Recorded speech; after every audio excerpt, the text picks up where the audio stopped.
Hey guys, Alex here from AG Automotive. We're just doing another review, and today it's on the 2019 Ford Ranger XLT in black.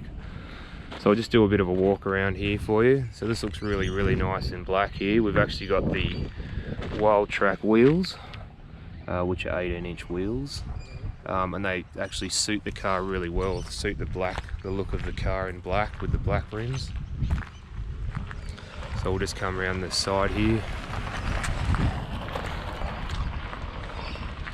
Just here at the back here, we've got the tow bar obviously there. You've got the Ranger riding the XLT. If we just go up, have a look in the tray here. You get the tub liner here, which is really nice. You also get the chrome roll bars, which suit the black really nice. It stands out, which is really good.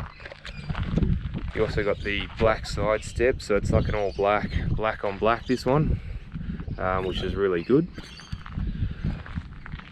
We've also got the you've got indicators on the side mirrors there, you can see, and if you look here, it's got a little, it says bi-turbo, which is the 2-litre 4-cylinder twin turbo, which we'll get to shortly.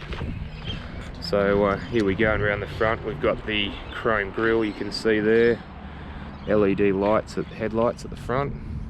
You got the fog lights there. Alright guys, let's get into the inside.